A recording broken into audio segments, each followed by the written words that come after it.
All right. Hi, everybody. We're live. Hotel Nerd.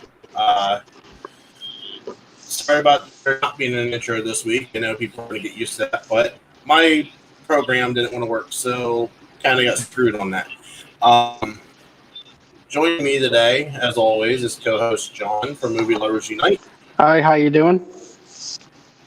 And we have, and bear with me if I butcher it. I am so sorry ahead of time. Go ahead. Louis DeFrenchie Monet. You're close. Yeah, it's Louis the Frenchie. Mo as in the character from Simpsons, and net as in fishing net. So Mo net. Okay. Well, it was closer than what I had it in the green room.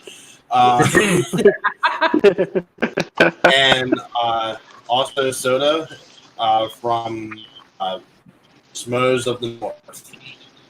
Howdy. Did I got that part right? Yeah, yes, you got that one right. Well, thank you for having us on. It's a real Yes, treat. thank you. And so yeah, I can't wait to get it. All right. So just a couple things right off the top here. This episode, we're going to do things a little bit different. John's going to have a point on this one after this announcement. And also, we do have two ways for you to donate tonight. We have both PayPal, which we set up during Brett and Kate. Many people were asking to donate. And we also have Streamlabs. I have the banner running at the bottom. Unfortunately, we do not have the ability yet to get Streamlabs to pop their messages up on the video feed. I've been fighting all week to get that to work, and I've been losing that fight. So here's what we're going to do. We're going to run off the SEN system, and we're going to do $20 plus donations. Will be right away by me. I will be honorary, as Larry calls me, Nerdbot. And yes, I see you there, Newman. But anything else we will read at the end of the episode once we get done with discussions and whatnot. So send them donations in. We'll get them read. I have everything pulled up here so I can read them in time. And when we have the $20+ ones, then we'll go right away. Otherwise, let's hit the road running. John? Sure. All right. Okay, so I just want to say thanks again for joining us and everything. We do appreciate being here.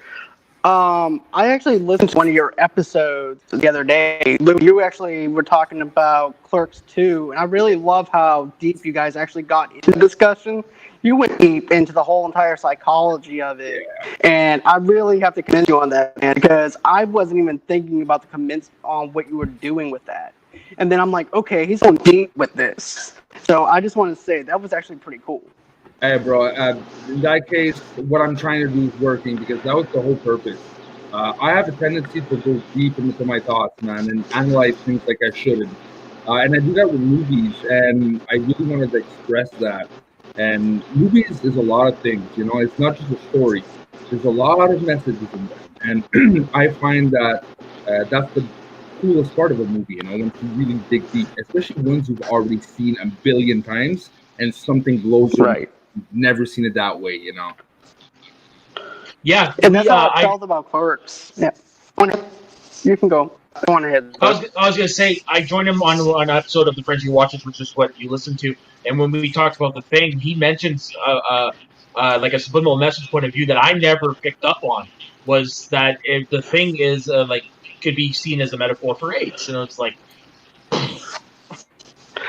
right, it really blew my mind with the whole entire go-kart scene with Clerks as well. Like, I didn't think about that with Randall and everything, you know, because, you know, we all think of him as that douchebag character, and then and Dante sees a lot more of the emotional side than what people see him as.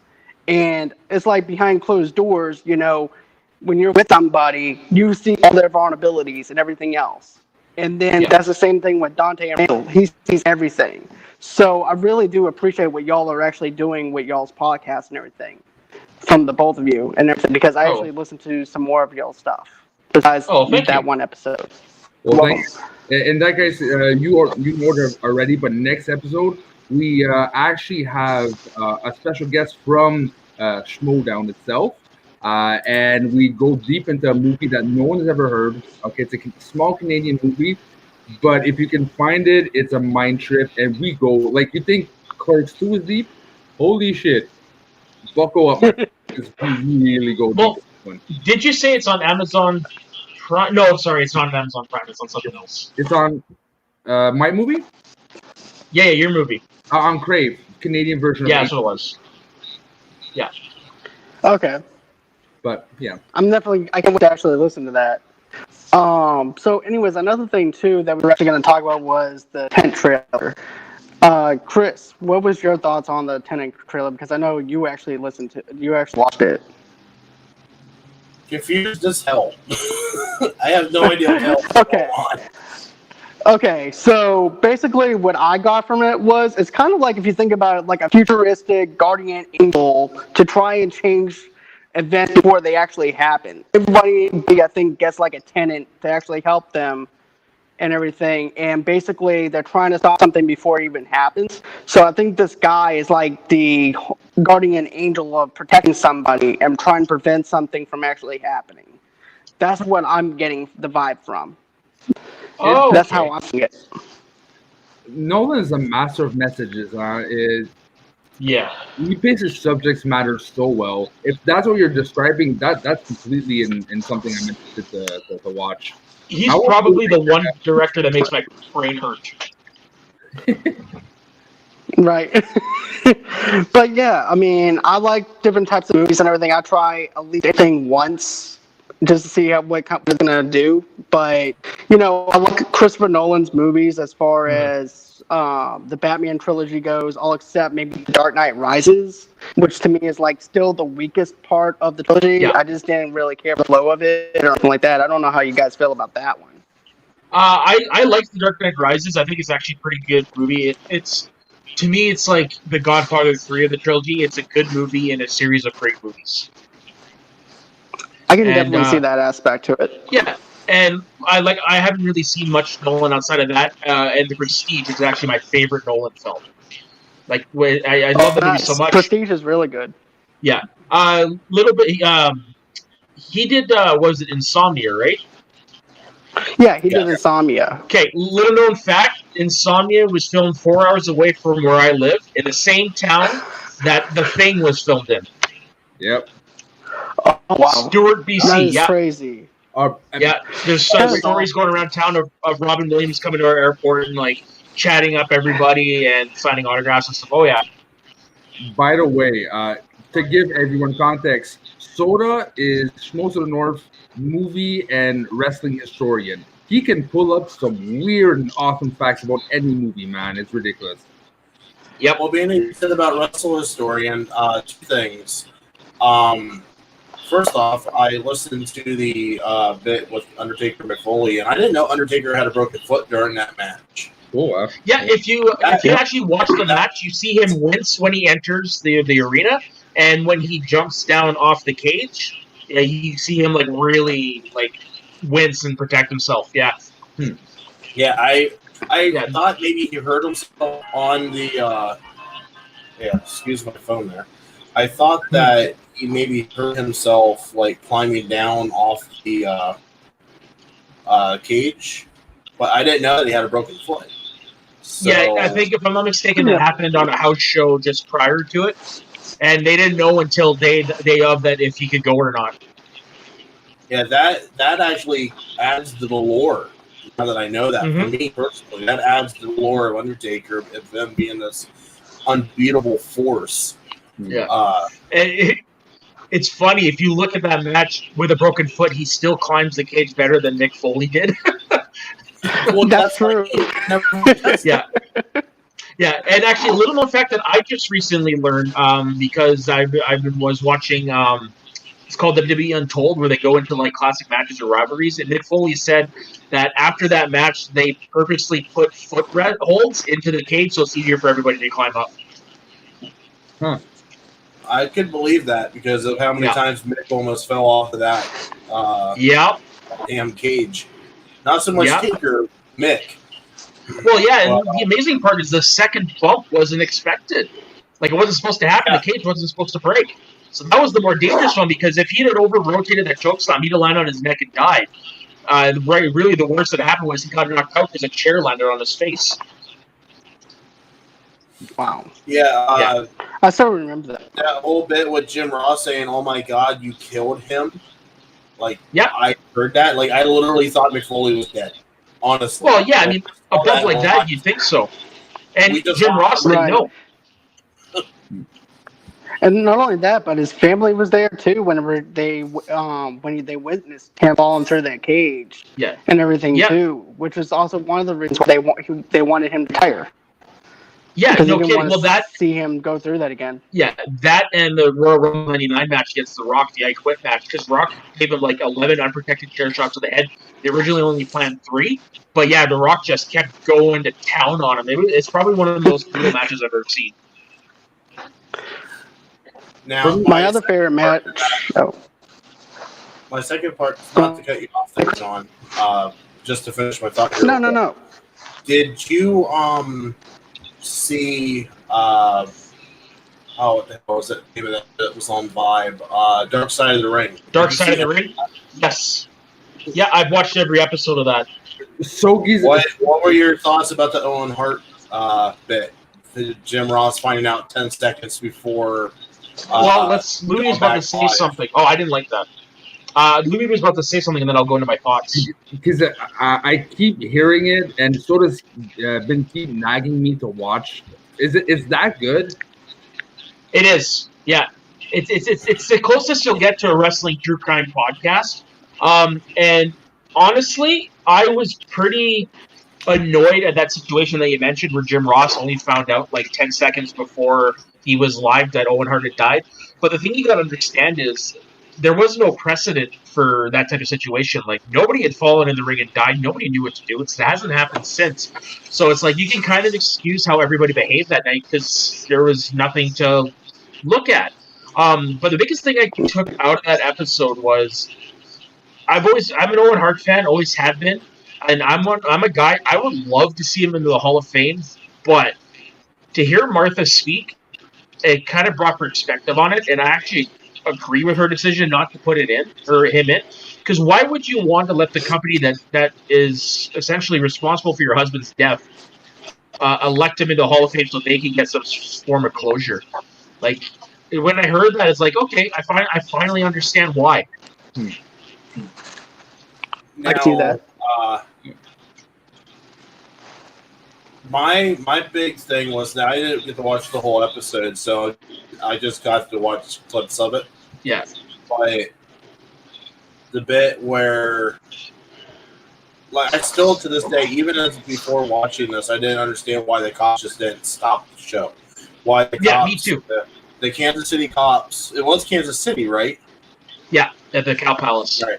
Yeah. Why the Kansas City cops didn't go and say, "Hey, you're done." Well, yeah, because this is a crime scene. That ring is a crime scene. You're done. Well, like some of the things they brought up, like showing the picture, and you see Owen Hart's blood on the mat when they had that police shot from the jumbotron,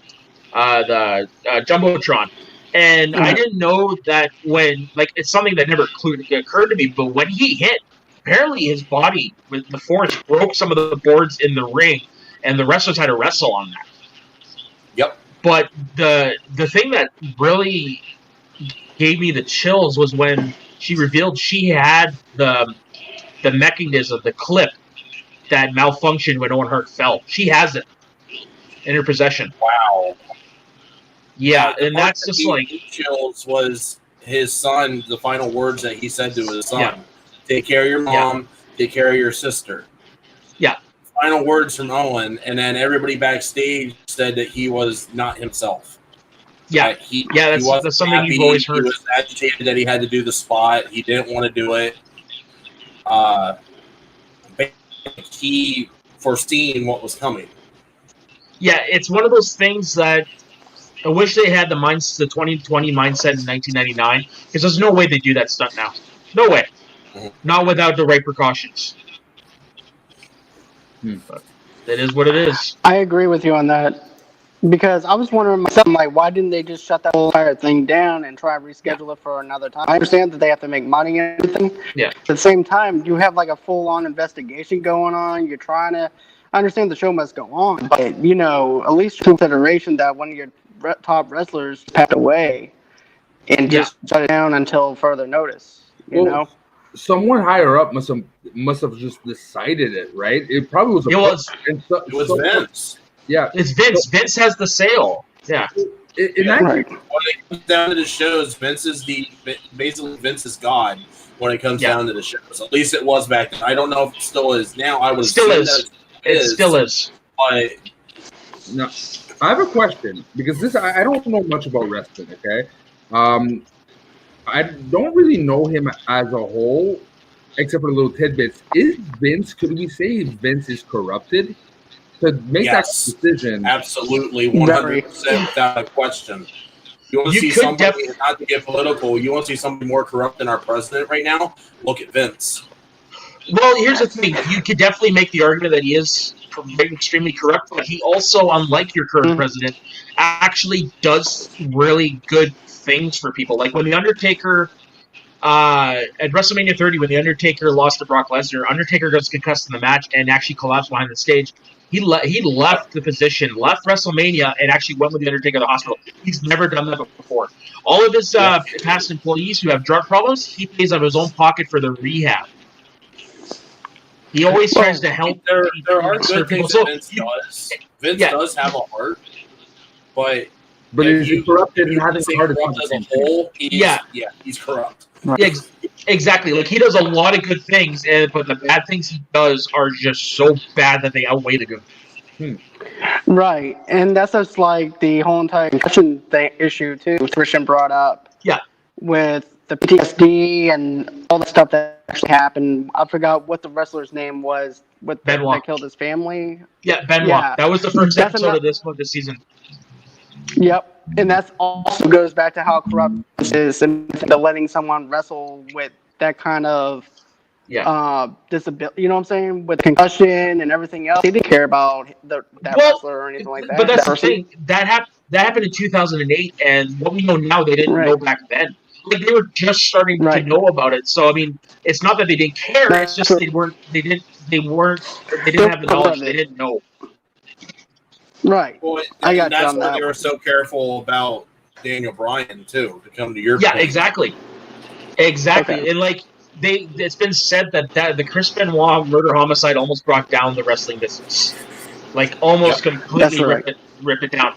And after the doctors finally got up his brain, discovered about the CT, that's when they finally started taking all precautions. I have not seen a headshot in WWE since. They've taken so much precautions when it comes to the health of their employees. It's not fun. It's fun. It's amazing. That's actually true. I forgot the time and era during that time where, where we didn't know that about the concussions or that either when it came down to that. So that's a good call on your part. I forgot all about that compared to now. Yeah, because even with football. Yeah, there was a former wrestler named Chris Nowinski who had his career cut short because of concussions. He's the one he's one of the foremost actual doctors working on that CTE thing, and he's one of the guys that discovered it. He's the one that went to Benoit's father and said, "I think I might know why your son might have done it," and that's when they discovered he had the brain of an 80-year-old. Was it 80-year-old a man with dementia? And he was in his early 40s. We had the same issue with Eddie Guerrero with the heart issue because of the drugs that he was doing. Exactly. His heart just came out. And they would have been more aware of the drug problem within the locker room, which I'm sure somebody was aware. Just nobody was saying it. Exactly. What happened to Eddie Guerrero is somebody wasn't aware that he was doping up somewhere. Yeah. And what happened to Eddie Guerrero is probably the more common wrestler death. Cause of wrestler death is the heart issue because of past drug use. Yep. I'm surprised Hogan's still alive. Yeah, no kidding. Eh? Well, all the vitamins I agree with you. or hell, Schwarzenegger for that matter. Mm-hmm. It's like, Yeah. Stallone. It's not natural, Yeah. But, I mean, if you look at what steroids has done, like, the best example is superstar Billy Graham, the guy who Hulk Hogan and Jesse Ventura patterned themselves after. Big steroid user in the 70s. Like, he was the biggest, baddest guy in the block. Now he's confined to a wheelchair. He's had kidney transplants, liver issues. Like, it makes you think, is it worth it? I wonder what Steiner looks like now for how ripped he was when he was in his prime. He can barely move. What Scott Steiner looks like. You know what? He still looks the same, but you can tell that it's taken his toll on him. Like, he has a hard time moving in the ring, or moving in general. And what shocked me is the dude's 58. Oh yeah, for sure. But I mean, also he's still jacked. He's also has massive anger issues. Let's see. Another match of mine, though, is the one with Jeff Hardy and The Undertaker, the ladder and chair match, when they were actually going at each other for the championship belt. Yep, the ladder match. That match made Jeff Hardy a star. Yep. He had some guts. I have to give him that. I mean, he just kept on going after him. Yeah, that's another guy I'm surprised can still walk. Like, you know who Jeff Hardy is, Louis? I know that there's two brothers, right? So I don't know which one is yeah. Jeff Hardy is the Daredevil. He's essentially he's the evil Knievel of the two. Who's the one with the Miss Frankenstein hair, like ugly as fuck? Matt. Okay. Matt.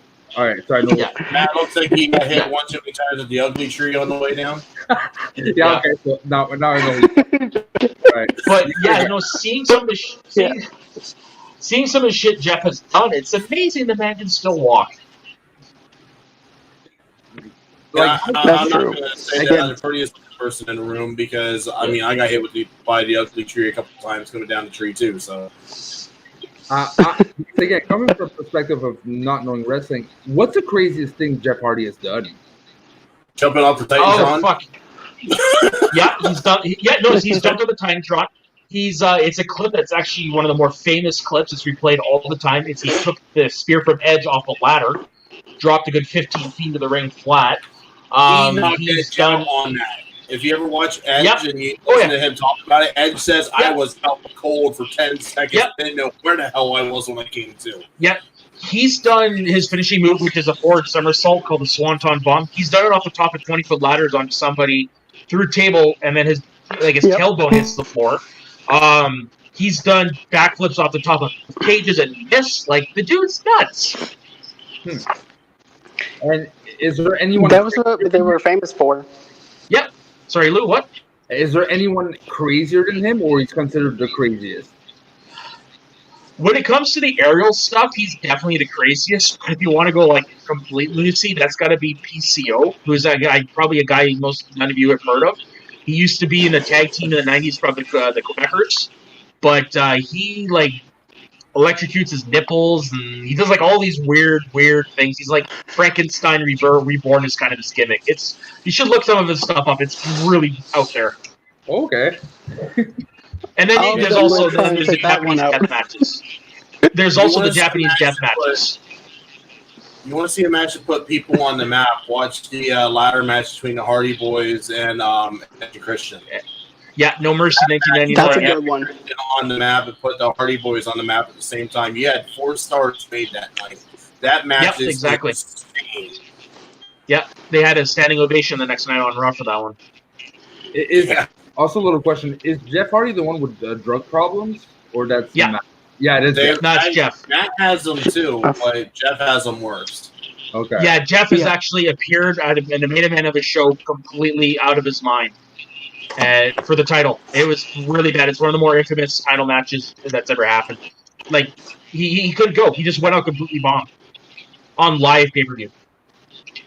You're talking about the TNA match? Yeah, the TNA match against Sting, yeah. Yeah, Sting, when everybody's yelling, this sucks, and Sting gets on the mic and says, you're right, it sucks. Yeah. Yeah, it was bad. I've never heard of that moment. Wow. I think it's on YouTube. I'll send you a link to it, Lou. It's a sight to see. Interesting. All right, cool. Yeah. It was definitely one hell of a train wreck. That's putting it nicely. And Jeff's had some train wrecks, so that one takes the cake. Yeah, exactly. Most definitely. When you look at his whole entire career and everything, yeah, that's some big things right there. Yeah. Now, one more thing I wanted to ask, being that we're on topic here, real quick, and John, go on with your next one. Favorite wrestling moment ever? I'll say mine real quick was when Matt and Jeff returned at WrestleMania when everybody suspected it was coming. Nobody had confirmed that it was coming. I'll say that one and John Cena's surprise appearance at Royal Rumble. That was a good one. The first one I'm going to say was my favorite for years, and it was Macho Man and Elizabeth reuniting at WrestleMania 7. And the whole lifting her up the shoulders and all that jazz. That was surpassed this year at the Royal Rumble when the Rated R superstar Edge came back after 9 years of retirement because he had a broken neck and couldn't wrestle again. That is my favorite wrestling moment. Just the pop, the tears, the emotion, everything. It was probably the most perfect moment you could ever ask for in the world of wrestling. Mine, I'll start with my joke answer. Anytime Alexa Bliss is on. Amen, brother. I see her in person. She is not as pretty as she looks on TV, just FYI. I'm going to say, makeup or no makeup, I've seen her photos, and yeah, she's hot.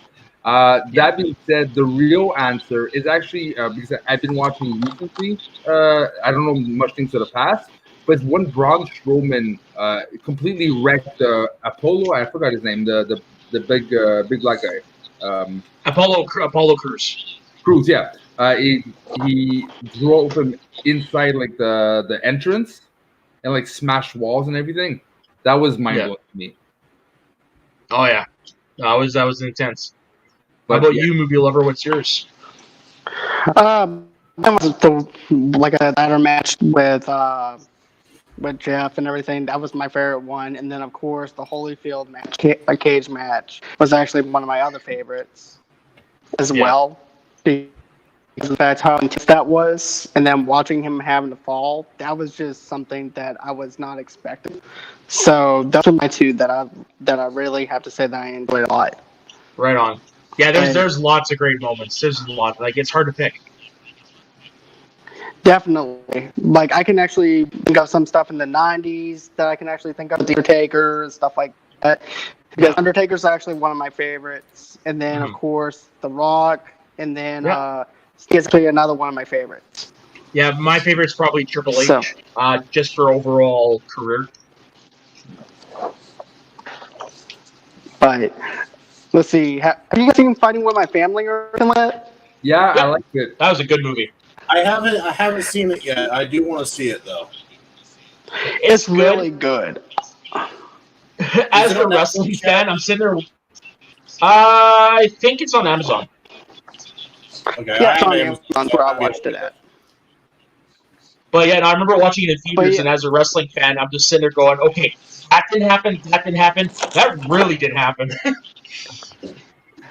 You definitely pick, even whenever. Oh, go on ahead, Louis. It's not the most realistic, I'm guessing, because there's a lot of like, I don't know, unrealistic moments in a sense, or like it went too fast. The progression was very like, boom, now she's the star. Like, what the fuck happened there? You know? But it was still enjoyable. I agree with you. It is enjoyable, and I have to agree with you on that one too. Though the progression of where Paige came, I wish that they would actually took a little more time developing that part, because I would like to actually see her character arc go from someone that's actually struggling, someone that's actually now on the rise of being a superstar in the WWE. That's what I wanted to see, but they did it a little too fast. Yeah, that's the thing. Like they meshed a lot of good characters together, but also they completely skipped her NXT career. She was the very first NXT Women's Champion, and they didn't even mention that. And to me, I think they should have at least meant that or give a tip of the hat to that. Yeah. Because that's a major point in her career to where she's like, I can do this. I can be a big myself. And I wish it would go on. Sorry. What you guys saying is basically telling me that it would have been better on Netflix or HBO, the miniseries, instead of a big movie. Because most definitely. If it was that deep of a career, might as well extend it and not just. Like, it definitely does what most definitely. movies do, and it truncates a lot of the story, which you have to do to fit it in 2 hours. And it was a good movie, but it's like there was more that could have been shown. Right, I got that whole entire thing. Even the part where Chris Vaughn being in the movie and everything kind of took me out just a little bit because of the fact that I wanted him be. He did a good job playing the serious role in that part, in a sense. Yeah. But I wish that they would have actually gave him a little more stuff to do to make him be that hard coach on them, so that way they can actually progress better. Well, and everything, and it just seems he didn't bring his level to that. Well, that's the thing. That's probably the most noticeable character that is like a mesh of multiples. Like, that's a mesh of Phil DeMott and Dusty Rose, and I think somebody else.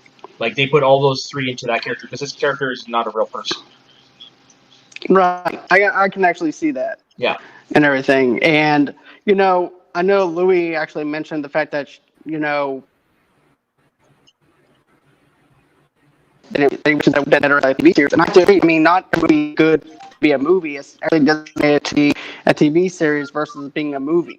Mm-hmm. So I have to agree with him on that. Because, for example, this is me talking out a little out of the box a little bit. For Death Note, you see, I'm not a big anime fan, but I love the anime of Death Note. And then whenever they put it into the US for the movie version, I'm like, this would have played better in a TV show versus a movie. Because you can actually have the character arc. You can actually have the characters to be better developed. It's a TV series versus a movie. Because 2.5 hours for a movie, sometimes you can get it fleshed out, sometimes you can't. It's all about the writing and the progression of what you can do with it. Well, you see, something else going with what you're saying as well is it kind of shows. I'm not familiar with the director, but it kind of feels like the director never did a biography movie.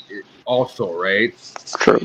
I think it was Stephen Merchant's first movie directing. Like, he's well known for being a co-creator of The Office and all that stuff. But if I'm not mistaken, it was his first director movie. So it kind of shows because it was a fun movie, but at the same time, for someone who does a lot of biography, there's probably a pacing, a way to write someone's career, So it might not even be the director; it might be like the screenwriter never really wrote a biography. Right. It kind of shows. Yeah, that's true. Yeah, too. That's actually another good point. Right. That's like if you want to think about it. If you think about it, you also use Straight Outta Compton, for example. They covered it on the positives and negatives, but then once you actually get into the last half of it, they went into more of the positives and the negatives. And whenever I'm watching a biopic of something, whether it's a band, whether it's about wrestling or anything, I want to get into both of it. I want to get to do the positives and negatives, not just we glorify the person because of the fact that they're this big, huge band or whatever. I want the positives and I want the negatives. Yeah. Well, because that's what they are. I don't want right. That's the biggest. Like, this is a movie I enjoy, but that is the biggest negative for Bohemian Rhapsody. A lot of that shit didn't happen. Like, they never broke up. Things were placed in the wrong time period. Just a lot of that stuff is complete bullshit, which is weird because the band themselves were involved in making the movie. Well, that's another thing too, and I think even Christian brought this up too because we're involved so much. It was like, okay, they don't want Freddie to be in a negative light, so therefore they want to have to do something else in the place of it. So that could be also another thing that they've done. But I definitely agree with you on that because it felt like Bohemian Rhapsody felt like a VH1 behind the music type of TV. If you think about it, you remember those old TV shows with like Meatloaf and all that. Whenever like behind the music movies, that's what it felt like to me in a certain sense. I enjoyed the movie, but right? Yeah, you're right. Rocket Man did it better. I agree with you.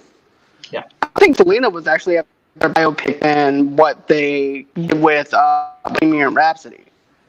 I can't say I've seen that one. Like, I know about Lopez in it and everything. But I'm familiar, but I've just never seen it. Right. Well, here's the thing. In Spanish class, we basically would actually have like a time we actually would put on a movie, and so our Spanish teacher put on Selena for some reason, Oh, and okay. we would just watch Selena. That's funny. But she's like, okay, I'm just tired of teaching, so I'm just putting on a movie to teach you how to do Spanish. Yeah. So, but yeah.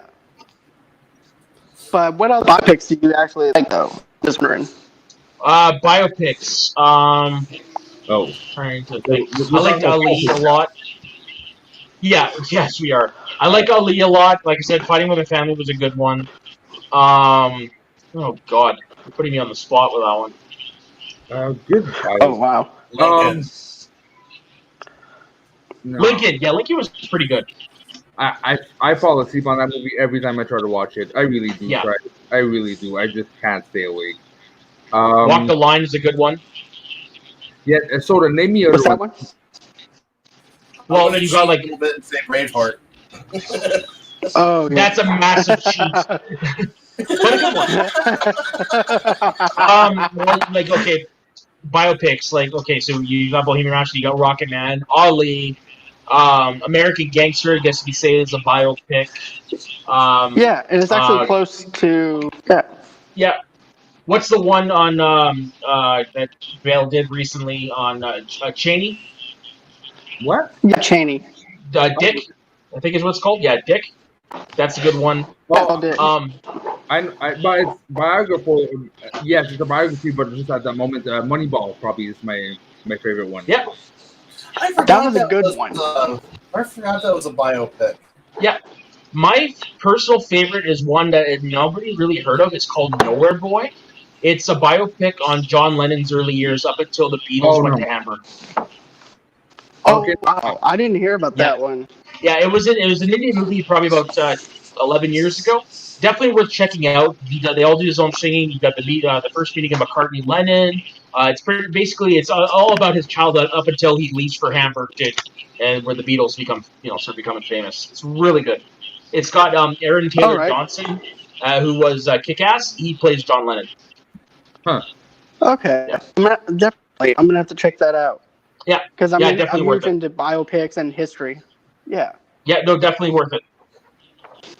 All right. Yeah, for me, American Gangster was really good though for a biopic, and it's if you actually look at the background of it and everything, because that's what I did after the film. Everything connects to how the movie actually was. Like, there's nothing that was really left out of it to where they actually made it more exact, where they actually exaggerated it. Mm-hmm. Because even in the director's cut and everything, it's something that I really like. Oh, go on ahead. Yeah, I just thought of one. Some could disagree and some can agree. And I don't know much about the guy, but I actually found it interesting was W. Oh, yeah. Oh. That was interesting. Yeah, okay. I feel like they took that was a really good one. Huh? Sorry, what was that? They took a lot of liberties on that one. But okay, I've never seen it, so I don't know the guy. But for me, what I saw was interesting. It's not what I expected.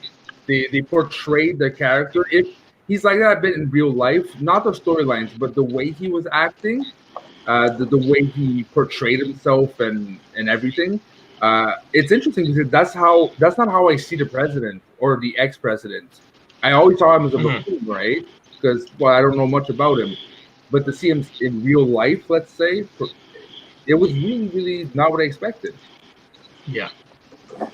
I know the general consensus, at least, I can't speak for the entire nation, but I know up here in Pennsylvania, the general consensus about George Bush is that Dick ran the country for the most part, especially during 9/11. Dick was in charge. Yeah.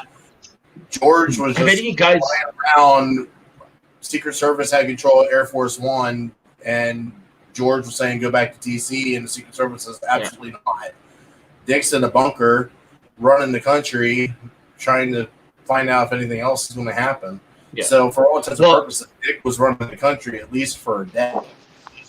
Have any of you guys actually seen the movie Dick? No, I didn't even know that they made one. Yeah, you guys have to watch that. Like that was that's an amazing movie. Amazing movie. And it touches on all the stuff you just mentioned. I don't know who I think deserves a biopic. Who? You'll probably never see it. Condoleezza Rice. Sorry, who? Condoleezza Rice. She was. Oh yeah. Can't remember what. Secretary of State, right? Yeah, that's what she ultimately. Yeah, Secretary of State. I can't remember what she was during 9/11. I can't remember. She played a crucial role though, but I can't remember what role it was. Like, she deserves a biopic at least. And hell, I'm surprised she hasn't run for office, to be honest. Oh yeah. You know who also deserves a biopic, and this is a character I always love, okay, is Dr. Ruth. I don't know if you ever heard her. Larry's telling That'd me be pretty cool. The movie you guys are referring to that you're calling Dick is Vice. That's what it was. Yeah, it's totally the other movie. Right. Yeah, Vice. No, it was a good movie. I've got one, and it's actually a sports biopic. I guarantee you, none of you guys have heard of the player. His name is Terry Sawchuk. He was the shutout king in the NHL up until Patrick Waugh passed him. He was part of the Red Wings teams of the 1950s and late 40s. However, he battled a lot of mental health issues. He had a very short temper, always got into fights with his teammates. After he left the Red Wings, was bounced back and forth around the league. And he died from injuries sustained through a fight with a teammate on his front lawn where they actually were swinging hockey sticks at each other. I think that would be a fascinating biopic. Huh. I don't know that name, and I do not know that story. Yeah, you should definitely look it up. It's very fascinating. Another biopic. I don't know much about sports, but that was intriguing to me. The whole Houston Astros debacle in the. Oh yeah. I would love to understand what the fuck happened. Oh, you're trying to handle that?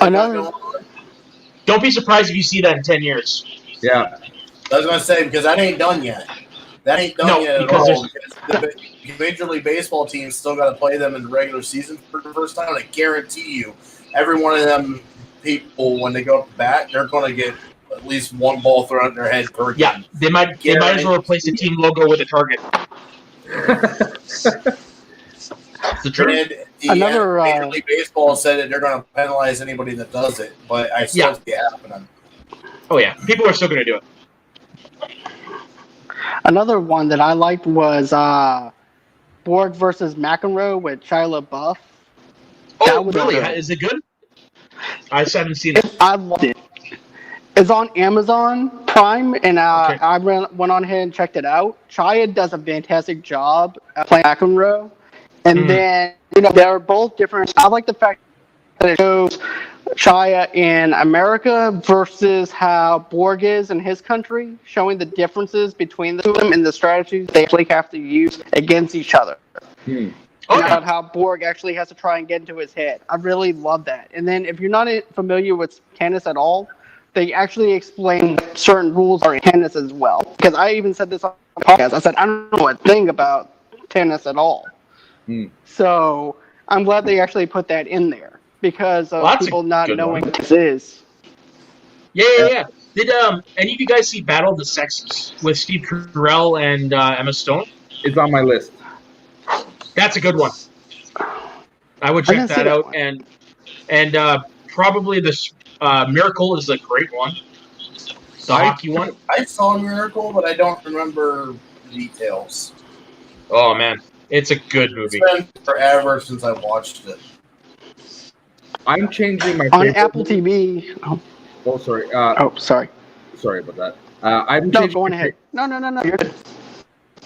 Thank you, sir. Changing my favorite one, Raging Bull. Oh yeah.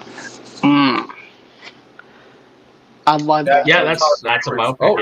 My favorite sports movie is Mighty Ducks. Like just the trilogy and a whole. Give me that trilogy. It's a biography. That's how they started, man. Yeah, that's the origins of the Anaheim Mighty Ducks. That's what it is. Yeah. Let's see. I also like another one I liked as far as sports movies go is too. Is like, yeah, there's Ali, but I also like UFC. That's Never Back Down. Even though it's not a biopic or anything like that, but it's like the Warrior? introduction into the UFC kind of thing. Huh? Warrior? It's called Never Back Down. It's called Never Back Down. And Oh, Warrior's Never Back a good one, Down. too. Yes, Warrior's I saw that in a really good one. theaters. Yeah. Never Back Down. I saw in Warriors theaters. is definitely a good one, man. Yep. And then, Right on. listen, yeah. There was also another one that I want to mention too that I really liked was it has Sean William Scott in it. He's a hockey player. Goon. And then that's a good Goon. one. That's one of my favorites. Lou actually did an episode of The Frenchie Watches on that. Yeah. And our producer Dave never seen it. And it was pretty cool. And like I said before, Goon is so much more message than we think, because it hit me during when I was watching it. This is a story about a man trying to find his place in the world. Yeah. You know, it's everyone can relate to that, because there's a part like Jay Baruchel's doing his podcast and he looks sad, and Jay Baruchel's like what's wrong? And he's like, I just realized everyone has something but me. And then he finds hockey, you know. So it was a lot deeper than I expected second time around. Oh, 100%. Even the second one is pretty deep. Where it's just like he has to. Don't get me You like started. it? I liked it. I have to agree with Louis on that one. I liked the first one more than I did the second one. The second one was like, okay, let's just make a movie. To me, it was like, okay, let's make a second one because everybody's been wanting a second one. Yeah. Versus having a full plot. That's what I liked about the first one. Mm-hmm. It's been a while since I've seen them. I should probably watch them. Can I flip a question to you guys? Sure. What's your favorite horror movies? Conjuring. Yeah, I'd have to agree with you on that one. Which one? Conjuring. Oh, okay. Okay. And then for my second and third, I would say second would be The Ring, and then the third would be Ghost Ship. Ghost Ship was one of the first R-rated movies I got let into when I was 14. Let's see. For me, I'm gonna go with Conjuring as well, because I love the fact that it doesn't give you any type of music, any type of background. You know, so there's actually something behind you or anything like that. In the way the camera actually panhandles around and everything, you don't see everything that's going around you. So you're actually automatically zoomed into this character and you're zoned into it. And you don't know what's actually happening, and then when it does, it freaks you out. And I love that whole entire aspect of it. The other movie I'm gonna have to go with is the 1975 Texas Chainsaw Massacre movie. Okay. It's actually one of my favorites because, like I said before, when I was on the thing with Brett, and then this is like the Blair Witch Project in the 1970s. The way that the camera actually looks and the way how real it actually looks makes it you actually feel like you're there. Then I also have to go with Don't Breathe and the other. Yeah. Sorry. Then the other one I have to go. No. If you go on ahead, Louis. Go. No. I was just reacting. For me, that anytime that someone says that movie, I have a gut over that reaction. I was so during that movie, so. Same here. Like, I remember going to movie theaters and these girls were sitting behind me. They had their mouths pretty much covering their mouths because they were freaking out because how scared they were. And everything because they were scared not to breathe. And then there's also A Quiet Place. It was also on my list of movies that I really loved because the originality.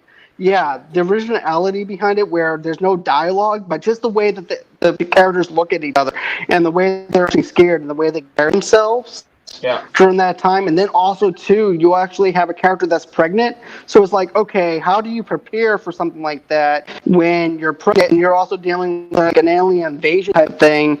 So how do we actually take care of a baby during this time? And then they actually prepared for it. And that's also the mind-boggling thing. They actually had everything planned. So that's what I really love about A Quiet Place. It's smart. It was a smart movie and everything. for sure. And I know people had issues with the ending, but I really love the ending. Because it actually explains the father's love for his children on what he would do for his children. Exactly. So Mine, I'd go Conjuring, It Chapter 1, and just because it actually helped shape me in some way with the first Child's Play. To be honest with you, I have to agree with you on It Chapter 1 as well. And It let me just tell you why. Sucked. I didn't mind it, it just was too long. I didn't really care for It Chapter 2 too much. Chapter 1 was my favorite. And here's the thing. I remember being excited for when we were announcing that there's going to be a remake because of the fact of what they did with the miniseries. The miniseries was butchered. And I actually remember hearing the director's commentary on it. Yeah. Never read the book. He never knew anything about the Stephen King anything about Stephen King or anything like that. I think he went off of Cliff Notes versus actually knowing the material. But I was like, okay, this explains why the second half of the miniseries was all butchered to the point where I couldn't even understand what was going on. Yeah. But I can appreciate the theatrical version for it because he actually went into the background of the town history and nothing was butchered with that. It's so chapter creepy. 1 is it was. It really was. Yeah. Child's Play is because my mom let me watch it when I was 3. Because according to her, I kept asking her to watch the movie with the doll on the cover. And so I had nightmares till I was getting in my teens. And then I asked her one day, and that's what she told me. And yeah, because of that, I have a lifelong fear of porcelain dolls and anything lifelike like that. I can watch the movie, no problem. I love it, but I can't be near one of those dolls. I can't go into a taxidermy. I'm out. No. Now, I will say my first introduction to horror was it was out of sheer stupidity as like a 6-year-old kid. And that was, I found this tape. It was a recorded VHS, so it wasn't an official copy of anything. I didn't know what the hell was on it. For all I know, it could have been porn. I don't know. I throw it in the VCR. For all y'all that are too young to know what VCR is, it's a predecessor to the DVD player. Yeah. Yes, I'm old. Me too. Video home system. Anyhow, and it starts playing, and it got some pretty groovy music going and whatnot, and it comes up on the screen, and you're going, as soon as I start describing the scene, stop me, I hit something that you remember. Have this really creepy, eerie, groovy music going that's really kind of catchy, and you're going down the steps, and it's going in a spiral pattern, and you're going faster, you're going down into a crypt, and you get down, and you see this platform in the middle of the room. Anybody know where this is going? There's a laugh involved. Yep. The Crypt Keeper popped out of the damn sarcophagus. Yeah. Man, I was out of that room quicker than you could say, get the fuck out. No kidding. I was gone. Just see a mini silhouette of hotel nerd right to the wall.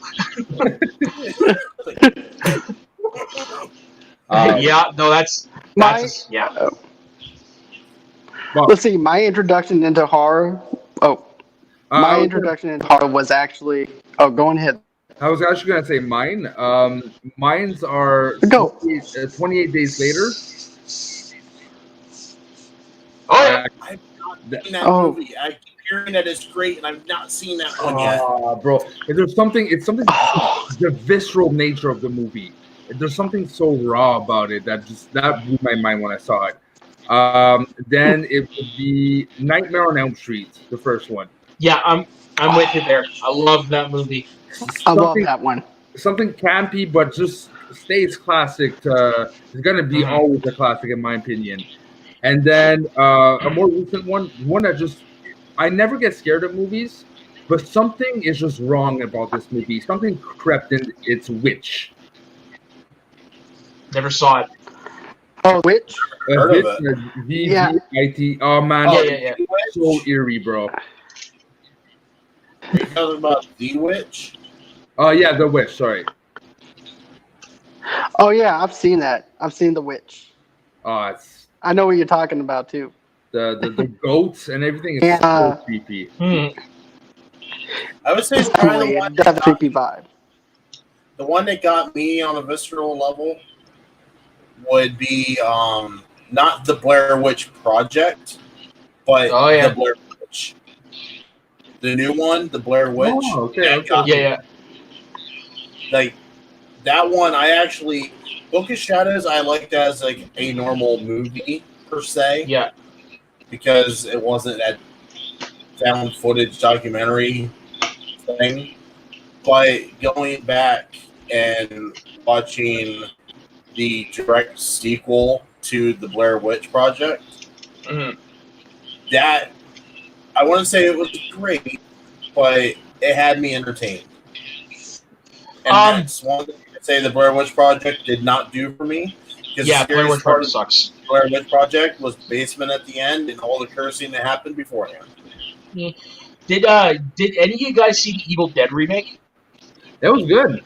I did. Okay, so my favorite horror movie experience was watching that the second time because I saw it in theaters. I bought it, and then I came back home for a friend's wedding, and after the wedding, we all got together, and they're like, I'm like, let's all watch Evil Dead. They're like, okay. So I'm sitting just enough behind them that they couldn't see me watching them whenever all the really gross, scary parts happen. And just to see them, like, cover their eyes and, like, gag and want to throw up, it was the best. Especially when she, like, at the end of the remake, she, like, rips her hand off. Oh. John, I don't think we got to your introduction of horror, though. My introduction, of course, I have to go to Louis' pick for Nightmare on Elm Street because of the eeriness of it. And Robert Englund, I mean, I actually have an autograph of Robert Englund and everything. He actually gave me an autograph picture call, and it actually says "Sleep Kills," and it says "Sleep Kills, John," and that was just perfect.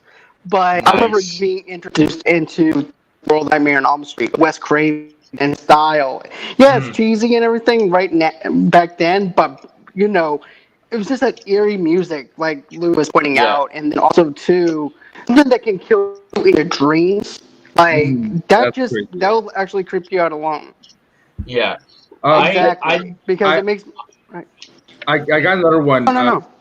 I got another one. Cats. That was I've never been scared like that. Oh, Cats. Nice. That was horrible, man. That's to go back to Nightmare on Elm Street for a moment, like I didn't come across that movie, so like I didn't watch it until I was in my teens, but I remember being a little kid walking through the video store, again, for those of you old enough to remember, and seeing the VHS case for Nightmare on Elm Street 4, and on the back there is a snapshot of one of the characters. She in the movie, her mother's always trying to make her watch her weight and stuff like that. And in her nightmare, she gets force-fed food, and like her cheeks like explode, like keep going until she's bigger. But on the back cover was the scene like her with these big ass cheeks, like getting food stuck in her mouth. And I remember looking at that as a little kid, going, like, "What is this?" Yeah, that's Nightmare on Elm Street Part 5. It was a 5. Yep. Okay. God, it's like okay. Yep. Yeah. What was I gonna say? Oh fuck! I lost it. I lost it. Oh, I'll get it back. Yeah. Okay. For me, still say the best. 5. Best jump scare I ever had was from The Ring. Sorry, go ahead. Huh. Okay, so my favorite thing for 5 was the comic book scene where the kid is in the drawing. That's my favorite part in 5. Okay, that was like the best quality that I loved about 5. The best Nightmare on Elm Street death is part 3, the marionette. Agreed. What's the one that has Johnny Depp getting sucked into the first bed one, and then all the blood just squirts out? That's the first one, and there's actually more to that scene that they cut. It keeps going, and he actually emerges out of the bed and just flops down dead. And you can only see it in the making of documentaries. Yeah, you can see it in the making of documentaries. They show that outtake. Huh. Yeah. Wow. Yeah. Damn it, I keep losing it. Why I have to speak if not? Fuck. All right, I lost it again. Damn it. But if we're talking It's okay. horror movies, the best jump scare that you ever had, for me, it was The Ring with Samara when she comes out of the TV there at the end. Yeah. Going up, she's creeping up to that guy, and all of a sudden she's like, poof. She's like right in front of you, and he falls through the table. I know it's coming every time. I know where it's at. I know how it sets itself up. And this damn thing still gets me every damn time. Mine is nowhere near that scary, but it's from The Conjuring, and it's... See, I didn't find that scary. A lot of people did, but every time it just surprises me. I don't either, but it just makes me jump every time. Because I kind of expected it, to be honest, in a way. Yeah, I just don't know why. Every time it just gets me. Like, it doesn't scare me, but it's just like, oh, you know. Question for you guys: is there an overhyped horror movie that you just don't get the hype for? Yeah. Shit, I can think of it. I can even see the poster. It's the one where the kid's drawing on the wall, drawing the face and blood. Oh shit! It was the Ethan Hawke movie. Damn it! It's I'm not sorry. Sinister. Yes, that's it. Sinister. Okay. Yeah. That was overhyped. That movie, if you ever watch that movie is bullshit. I turned that movie off during the hallway scene. And John, you know exactly where I'm going with this rant, so just bear with me a minute. Because you have had this conversation already. But you can see the boom mics. You can see the production crew in the back of the hallway. You can see them setting shit up for this. Wow. In the movie. It's bullshit. I'm sorry. I can see production crew, boom mics, and cameras in the hallway to set this scare up. I'm out. I'm done. You get it. If not, or better yet, plus motherfucker, you fail. Conjuring 2. Yeah, Was that not was a fan of Conjuring 2. That was overhyped. Yeah. I like the second one though. I actually enjoyed that one a lot. It had its moments, but I can understand how it could be. Yeah. It wasn't nowhere near close to being as good as the first one, though. Not even remote. You put those two movies hand in hand and say which one do you like more, I guarantee you 95% of the population that's seen it is going to say Conjuring 1 over 2. Yeah, exactly. Mine would be Insidious. I don't get it. I really don't. Oh, yeah. Insidious. I've only seen snippets of that one. I actually... Go ahead, John. Whenever Insidious came out and everything, I thought it was really good. And then I started thinking, okay, this is starting to be a little bit more overhyped than everything on the second viewing of Insidious. I'm like, okay, this is not as good as rewatching it for the first time. Mm-hmm. You know?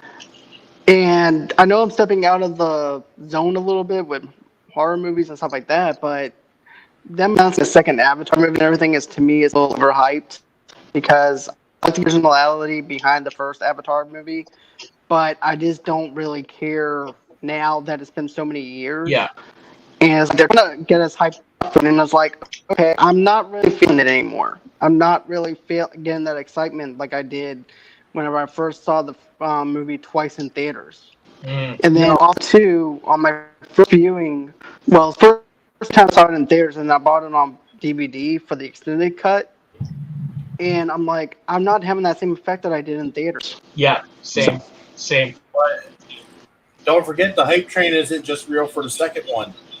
3, 4, 5, 6. Yeah. Again, just to be the devil's advocate, but if they're doing 5 parts, and it's not just visual effects, right?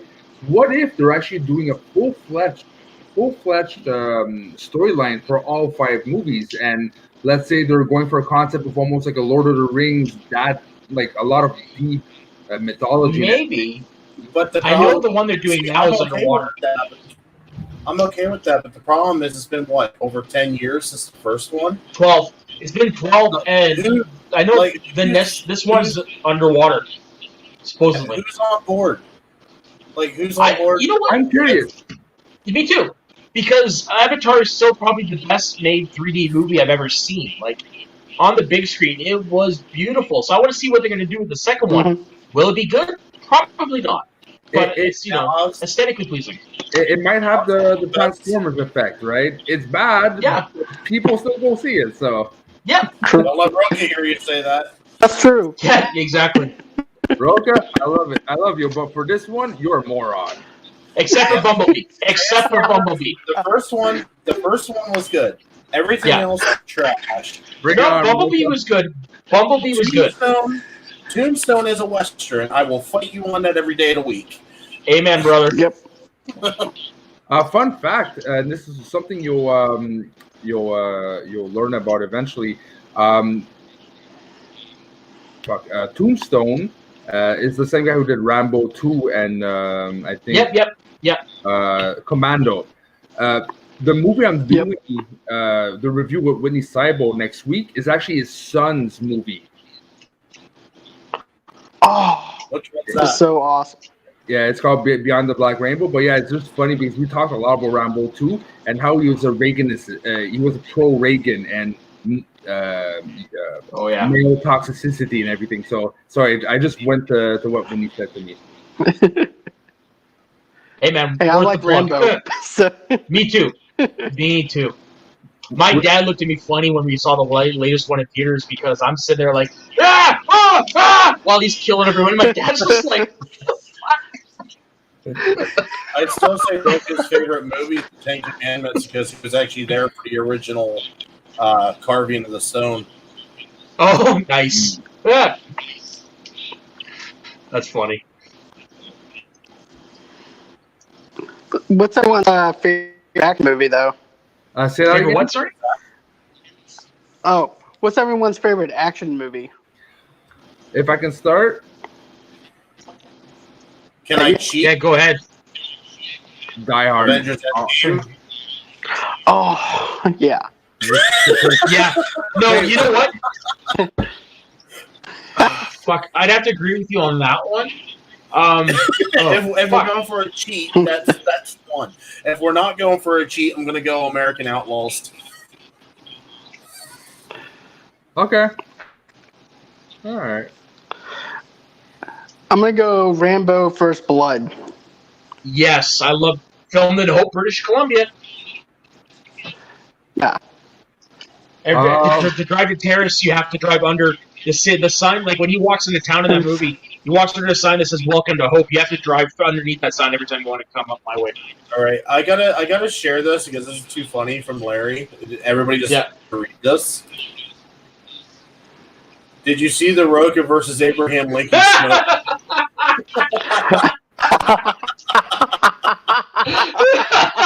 I love it. Love it.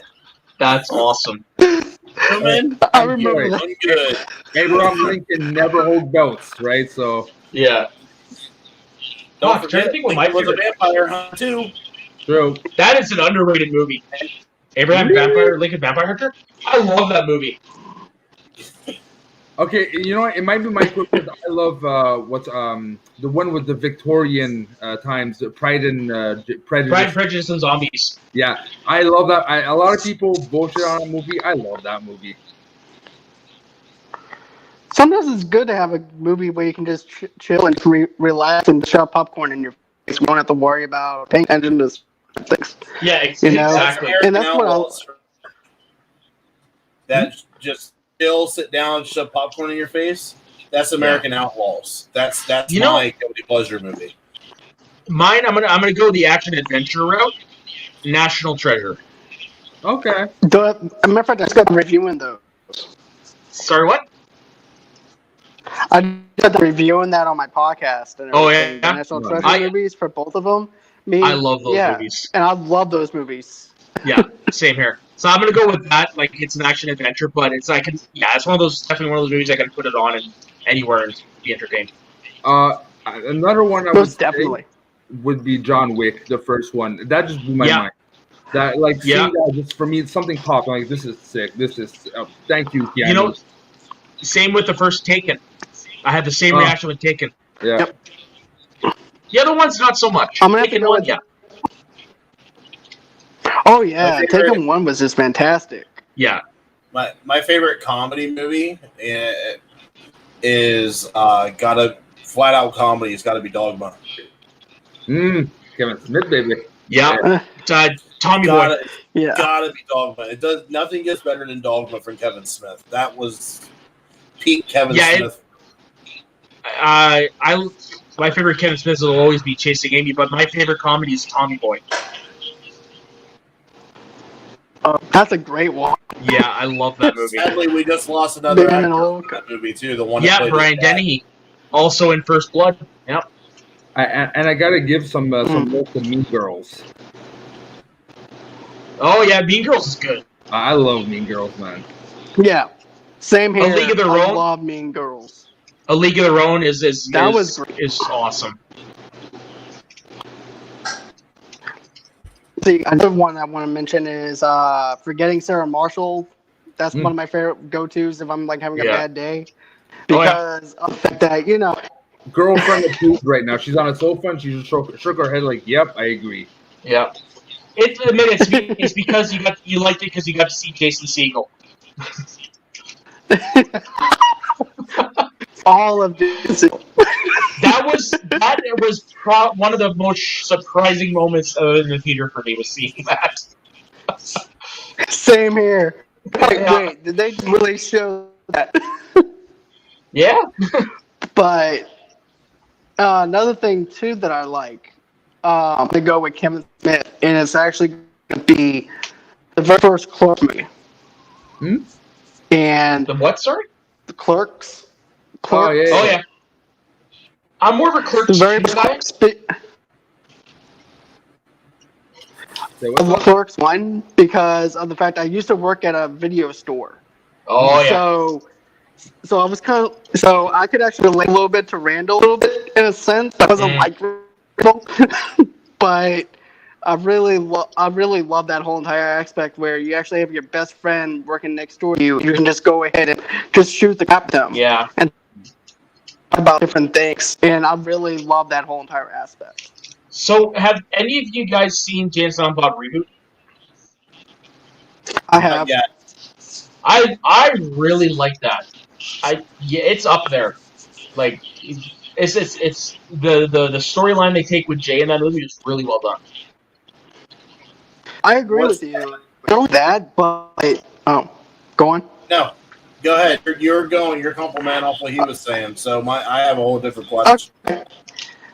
Well, I just don't want to interrupt you. But no, what I love about the Jay and Silent Bob reboot is the fact that nothing really felt like it was forced. It shows you how mature some of the characters became over the years, and I love the transformation of that.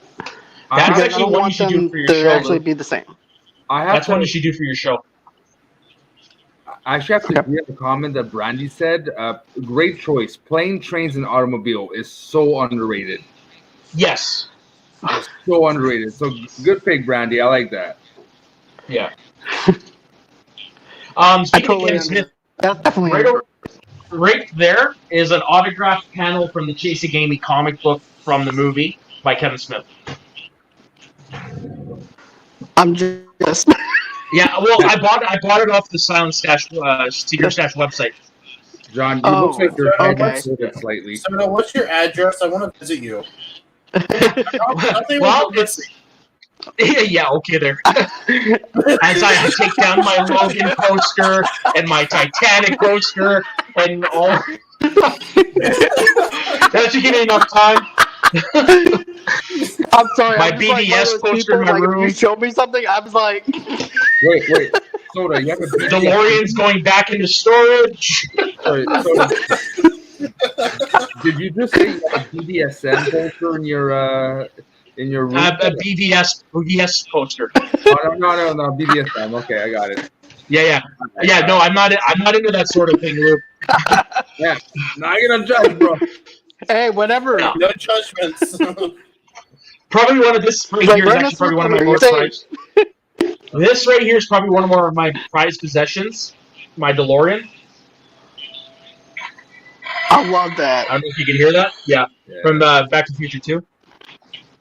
Yeah, Right with now, all the noises and stuff. Possession hangs right there. That brings me to the question. Stuck on the sword? Oh. No. Talking about the poster. I can't. Oh, yeah, I'm waiting for I'm getting my shirt in the mail. I did the shirt. Question for you guys: what was your favorite toy when you were younger? Is there a memory of like one particular toy? Mine would be the Superman toy. The what toy? Sorry.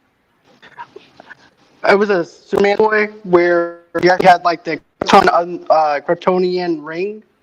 Oh yeah. Where it's like, and basically you can go ahead and put close to Superman's base. And basically he would fall down because of the fact that he can't have any type of Kryptonian near him. So I thought that was actually pretty cool how they actually made that to like a ring to where you basically use it against your action figure. So that was like one of my favorite toys. Mine, and it's still at my parents' place, so why I never brought it to my place is beyond me, is my Macho King Randy Savage wrestling buddy. I used to beat the crap out of that on the trampoline all the time. And like I said, I still have it. Dude, I used to have a Hulk Hogan. That's the one I wanted, but you know what? I couldn't go wrong with the Macho King. Yeah, dig it! No. Mine's going to be really pathetic. It's a rock. A stick. Did you say a stick? Sorry, did you say a stick? I grew up in the country, and our big thing is we played war in the woods. Oh yeah. And we would find these sticks that looked like guns. You'd be surprised how many sticks are on the floor. Bro, look like real guns. Only thing you need is imagination, right? Exactly. Bingo. Funny. I'll give you a funny story. I remember this. I think I was like 7, 8. In preschool, there was kickball, like baseball with like rolling. Yeah. Someone stole the kicking balls, but that was not gonna deprive us of having fun. We literally rolled an imaginary fucking ball, and we would kick it, and like it was chaos. Someone says I catch it, the other one said no, you didn't catch it, but we still play for an hour like that, right? We didn't have fucking. Oh wow! So only thing you need is imagination. I'll take mine back. Hacky sack. Yes, I remember the days of the hacky sack. I just remembered, it just popped in my head. I don't know why it just popped in there.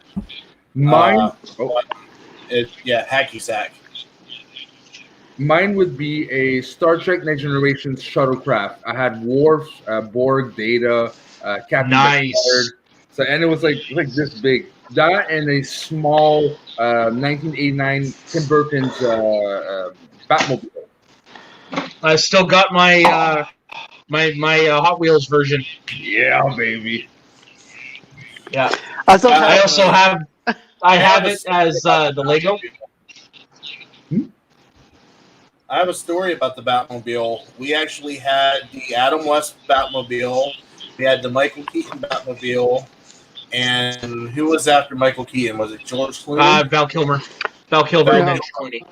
We had the Val Kilmer Batmobile all go through the area where I live. Huh. Nice. They were being hauled on trailers down to a show in Harrisburg for a Comic-Con. Nice. I saw the Adam West one at a Vancouver Comic-Con once, and that was pretty cool. My favorite one has to be the Adam West one. See, I've got a special place in my heart for the Keaton, for the 89. I say Tumblr, man. Same here. I love Tumblr. Speaking of which, Lou, the Lego Tumbler. Yeah. There's something for me, that Batmobile is so different from all the other ones. Yeah.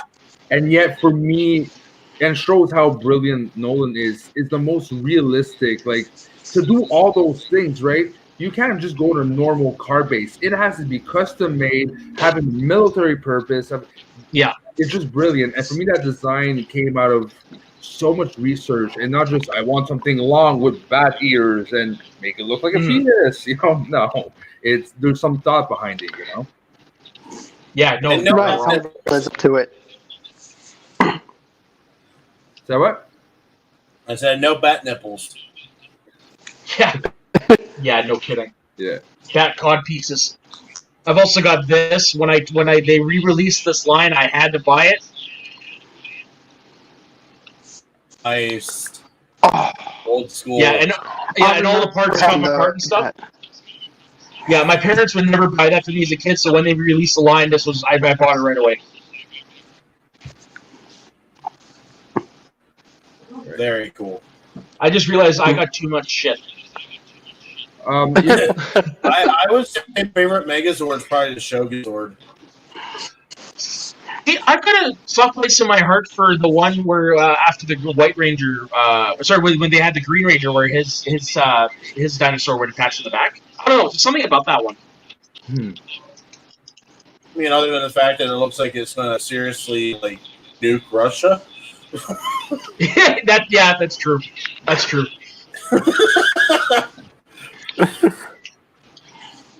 Did you guys ever see the country that popped in my head? Hotel Nerd? If you haven't already, you should check out the episode of the Toys That Made Us on the Power Rangers. Yeah, it was a good episode. Was amazing. That's on Netflix, isn't it? Yes, it is. Yeah. Okay, I thought so because I watched all of the movies that made us. That was a good one too. And if you haven't watched the Ghostbusters '84 one, holy shit, the shit that they went through to make that movie. Yeah. For me, the one that actually was surprised me the most was the Dirty Dancing one. That and the Home Alone. Just to hear about those ones. I haven't. Those are two that I haven't watched yet. I avoided the Dirty Dancing one because I hate that movie with a passion. Fair enough, but it's just interesting to hear. Like, they go back to a lot of locations and see how much it's changed. Like the lake where they practice that lift, the lake is gone. They still have the blocks that they stood on to do it, but the lake is gone. Did they get rid of it themselves, or did they just? I can't remember.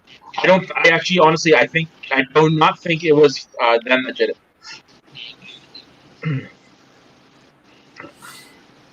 I know my favorite type of newer material that he ever had was North and South. Yeah, that's a great miniseries. My parents used to watch it a lot when I was a kid. It's a very hard watch, though. Mm-hmm. One I'm watching right now is Chernobyl. Oh yeah. Oh, nice. That's the one that was on HBO, right? Yeah, correct. It's I do want to watch it. I'm hoping that comes out with HBO Max so that I can watch it. It should. You just hear like the event, right? But seeing the stories behind the monumental moment that changed a lot of things is amazing. It's how can I say this? We almost had a Chernobyl here in Pennsylvania. How come? 3 Mile Island back in the 70s. Yeah, that's right. That is 2.5 hours away from me. Woof. Oh. Let's see. The show that I was watching was that Stephen King movie, The Outsider. Oh yeah, I never watched it. I need to watch that one too. You keep saying that one to me, and I've yet to watch it. It's really good. I actually read part of the book. I haven't read the whole entire thing yet, all the way through. But I really love the fact that Stephen King actually wrote a history novel and then blended it in with some supernatural effect to it as well. So it was a perfect combination of mystery, sci-fi, and some horror aspects to it. What platform is that on? HBO. It's on HBO. Yep. Okay, so it should be on Crave. Yeah, it should be on Crave. Yeah.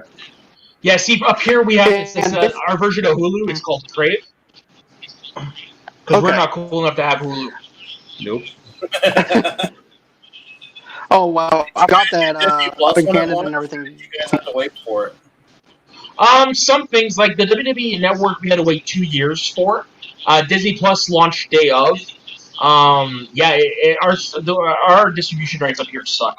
Well, because it's owned by Bell. Bell basically controls a lot of the telecommunications in Canada. You got a couple like here and there that are pretty big now, but they're the biggest telecoms, and they're the one that wanted to create their own Netflix a bit, but partnering up with HBO and with Stars.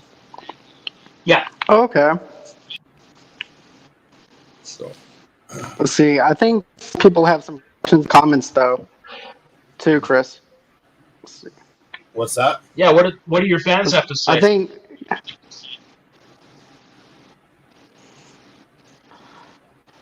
Let's see. I know that Brandy said that she's a fan of the Ghostbuster movies. Mm-hmm. Yep. And Bray was saying that he wanted to know what our favorite Schmodown competitors are. All right. Yeah, I was going to bring it up before we ended and everything. Okay. It's for me. It's sorry. Go ahead. I'm trying to think because I'm literally a rookie fan. So, when did you start watching? This season. Wow. Okay. I started watching with the draft. Wow. Is that what got you in? Was the draft? Yeah, that's actually what enticed me into it. Very nice. For me, I go on Roca because of the fact I've been there season 1. And the rivalry, everything that he went through with the belts, and then how he became a heel, and then he winds up a hero later on. And then when Team Action comes into play, that's when everything just starts going down. Like, the whole drama, everything. And that's what I loved about Team Action, was, especially with the whole thing. Roca, when it by Team Action, by Andrew Guy, that part I really liked.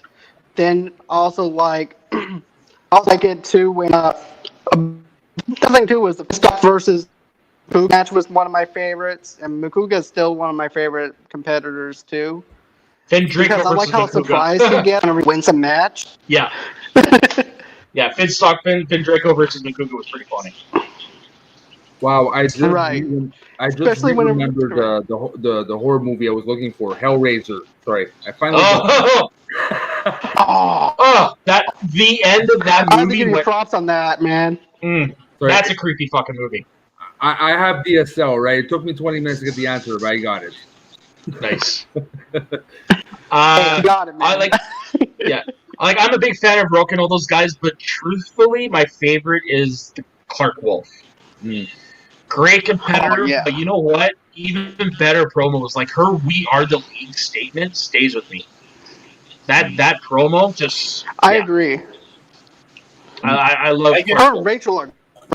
Yeah, oh for sure, they're great. But I mean, this Clark Wolf, just I don't know, some behind her. She's my girl. I can tell you who I don't like. That'd be a lot easier for me. Snyder.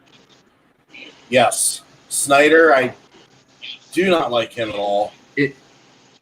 And I also do not like Finstock. In that case, that means he's doing his job. That's his job, to be that unlikable. Hannah, Snyder, all those people, that's what they do, right? They want you to hate them. But Snyder's also like that in real life, though. Snyder's like that in real life, too. I know, but you see, that's what he tried, like, that's what he's aiming for, right? So he's doing his job. No, you're not wrong. When you completely shut out an entire class to film just because they're below your grade, fuck off. I'm sorry. Yeah, you're not wrong there.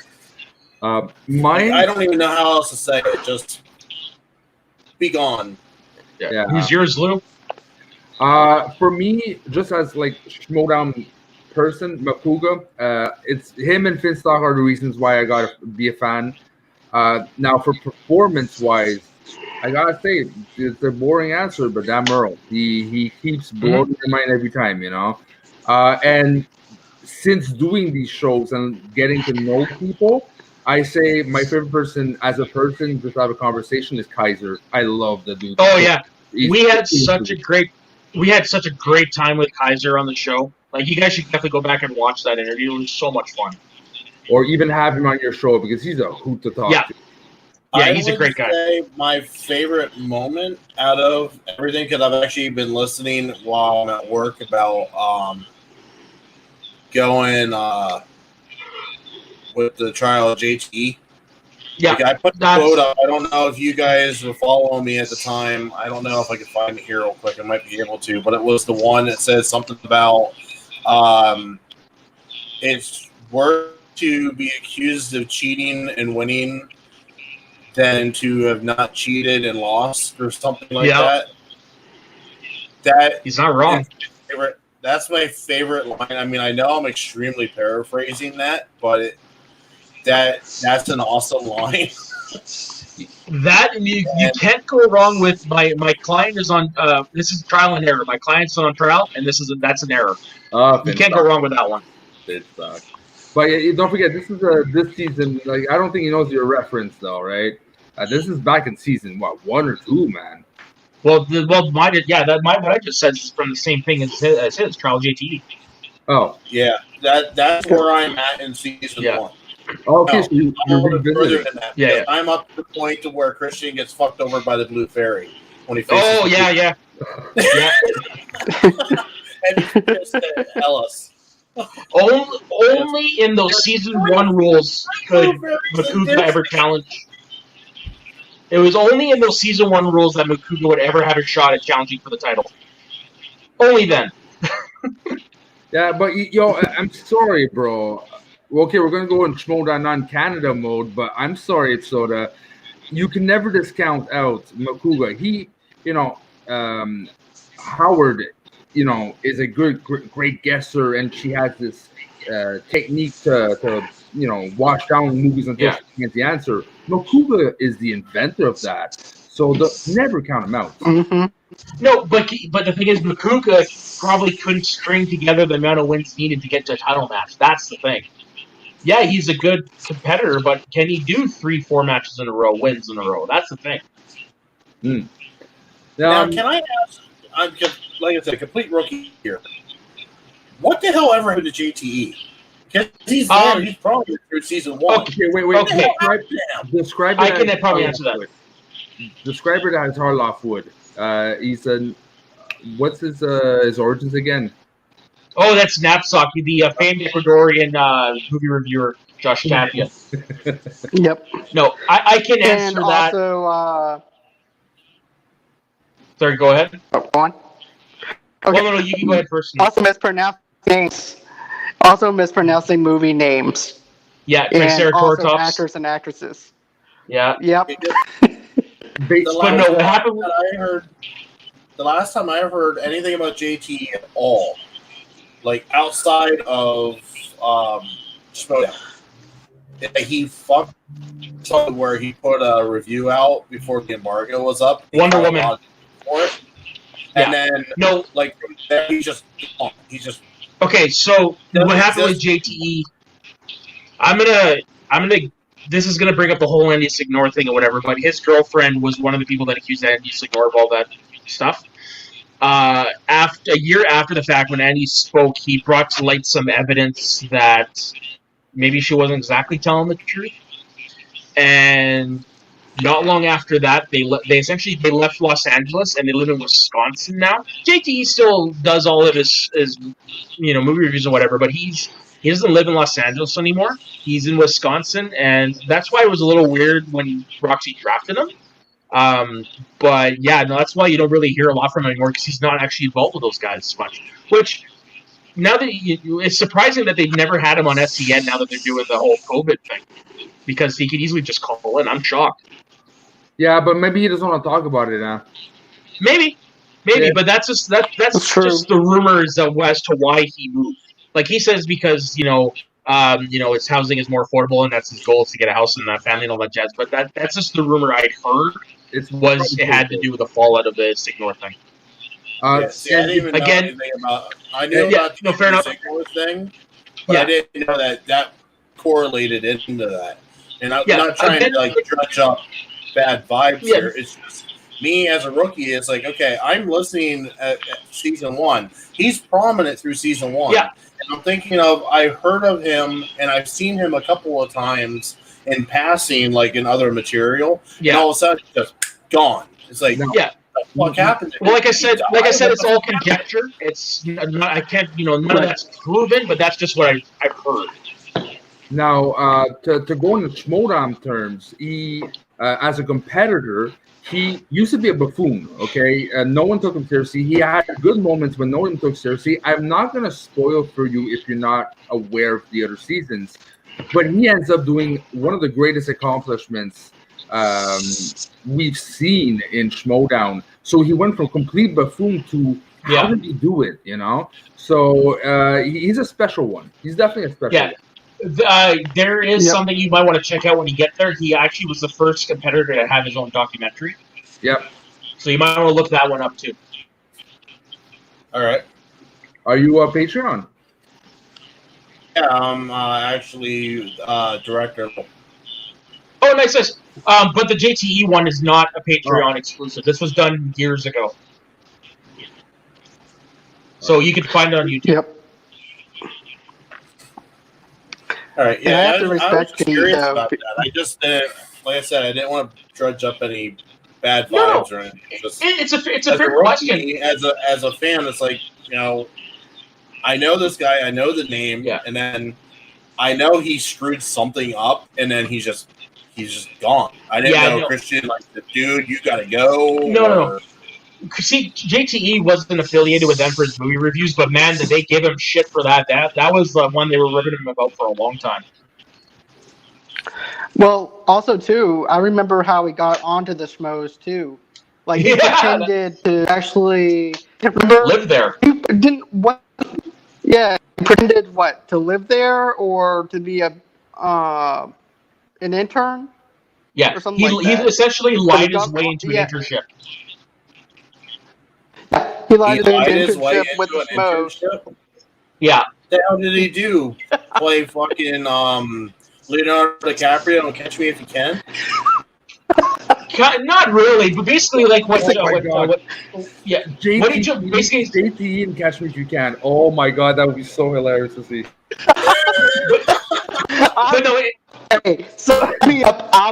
I'll go to see that movie.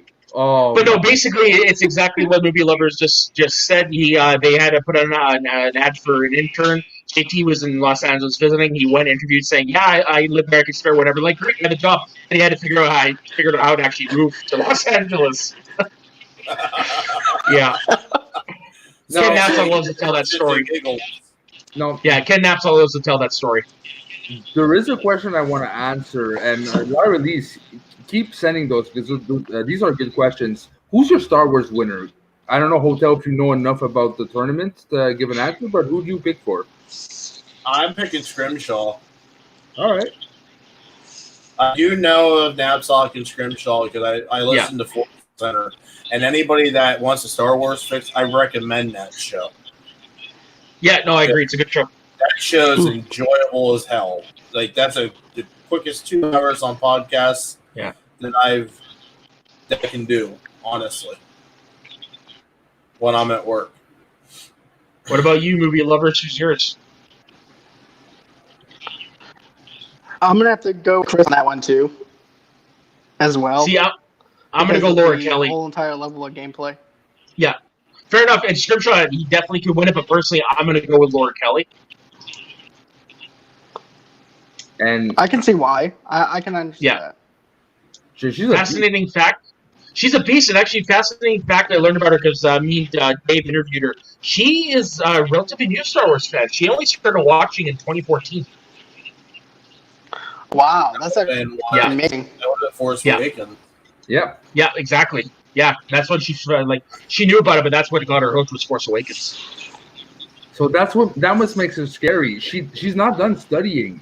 She still has a lot to learn. So imagine she accumulates all that knowledge and then applies it eventually. I don't think she's gonna win this tournament, but she's definitely one to look out for in maybe a season or two. Yeah, and definitely after hearing all that, it made the fact that she took Damon to the 5-pointer even all the more impressive. She's the only one to do it. Hmm. It is true. For me, I think it's going to be Scrimshaw versus Kelly. Scrimshaw wins, but by a hair. Yeah, by really a hair. Fair enough. Yep. I gotta remember. Most definitely. I think I had Parker for the inner geekdom. I think Parker was. Yeah, I think I'm agreed on that, and I know Louis is. Yeah. I'm the biggest preacher of Parker since the fucking beginning, man. I've been preaching to the kids so much. Like I said, I did these two picks off the top of my head. One, I picked Scrimshaw because I know who Scrimshaw is. I know his knowledge because I actually had the final being Scrimshaw and Knapsack. That's what I had my. That final. would be fun. That would be. But the inner geekdom one, I'm kind of like, I have no idea. So I'm just going to pick a name. And Robert Parker's name was close enough to Peter Parker. So it's a good I like your logic. It's a good choice. Because okay, in that case, if you're not aware of him, he's from the obviously the fan leagues. But this kid, if I'm not mistaken, is 24-0 in any trivia league. So inner geekdom type of thing or singles, he hasn't lost a match ever, and it's continuing in Schmodown. So that kid is scary. Mm-hmm. Well, I just looked at the clock here on the East Coast, and 5:30 comes early. So I'm gonna head over. God bless Pacific Standard Time. I'm gonna head over to the donations page right now, and I'm sad to say I was hoping that we would have garnered a little bit more support than this tonight, but we only have one, and it's from Lawrence Lease that donated $2. Hey, well, thank you. He said, in reference to us talking about horror movies, A Quiet Place was amazing. I know some secrets about the second one. I'm angry that the second one got delayed. Oh, wow. I haven't so seen someone's in the know. Well, no, it's not out yet. Yeah, okay, that's it. Yeah, it was going to be released, and then COVID happened, and they got pushed back. Yeah, they literally shut everything down like 2 days before it was supposed to come out. Yeah. All right, and also just to answer this one real quick, because I'm not understanding this one either, so I'll let you three answer this. Okay. But Larry is also asked and saw the play-in match, but can anyone explain what happened causing the challenge? I can. The Star Wars match that happened this week. Oh, yeah, that's okay. Yeah, go ahead. You're better suited to explain that. Okay, so basically what happened was the answer that Ace gave. Was it Ace? Yeah, the answer that Ace gave. No, sorry, it was Cavato. The answer Cavato gave was essentially he didn't give the character's full name. It's like I can't remember what the answer was, but essentially the equivalent and the example that was used in the match was it's like if you answered instead of Qui-Gon Jinn, you called him Qui-Jin, and they accepted the answer. That's what the challenge was, basically. Yeah. And they originally they denied the challenge, but they ended up reversing it after the fact. Yeah, it was controversial. Star Wars is its own thing, right? It almost has its own like rules that fans invented. So there's a lot of it's not. I wouldn't want to judge rulings on Star Wars. There's got to be so complicated. Yeah. And that's also like the thing about being live too, and with the setup, like they're using a similar setup to us. It's really hard to actually go further into a challenge like that. So, yeah, it's gonna be interesting in the future to see if they're able to fix those learners. Yeah. Either way, hotel, you got to go to bed. We're gonna just ramble on because we like to talk. Sorry about that. Right. So that's the thing about Frenchmen. We talk forever. Oh yeah. So I enjoyed it. Thanks for coming on. Yeah, it was good. John, thank you for leading tonight, and I did pick up a few pointers along the way. So, John, I will let you lead the sign-offs, being that you're leading right now. Okay.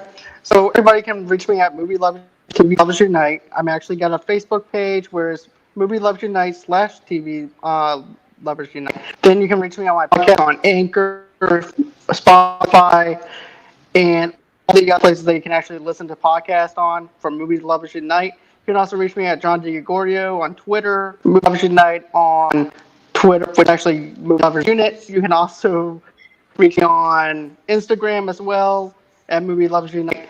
And of course, just go on and check out at Hotel Nerd. And I'm gonna go ahead and let Go to the North, introduce themselves, and where they can actually, where you guys can actually follow them at. So you can find me across all platforms at soda_saxman. That's on Twitter and Instagram. I am the Twitter mod for Media Sweaties Network. You can also find me every Tuesday or Wednesday on Schmoedown Night in Canada, where we discuss all things in the world of Schmoedown, and also on Northern Consultations with my buddy there, Lou. So that's where you can find me. And it's pretty simple for me. I'm not big on social media, but you can find me on the Northern Schmoes Twitter. You can also find me on Facebook under my name, Louis Monette. If not, you're just gonna find me in bed because it's late for me too, and I'm tired. And as for me, like I said before, mine's simple, straight to the point. All social media platforms, look up Hotel Nerd, you'll find me. Also, Patreon, Streamlabs. I have a Discord server up and running, so if you want to join that, all levels of Patreon, you get into my Discord.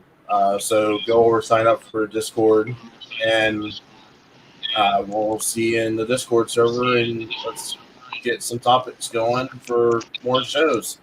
I'm open to ideas as well for anybody you want to see on here as guests, interviews, you name it. We'll try to make it happen. So with that, I would like to say thank you to everybody that was here tonight. Great discussion. Would love to have you guys sooner rather than later. Well, thanks, sir. For sure. Thank you for having us. I feel like I could learn a lot out of Schmoedown just as a rookie, just talking to you guys. Maybe one of these days we'll just do flat out just Schmoedown talk, and I can throw questions at you and learn through osmosis. Yeah, we can definitely do that.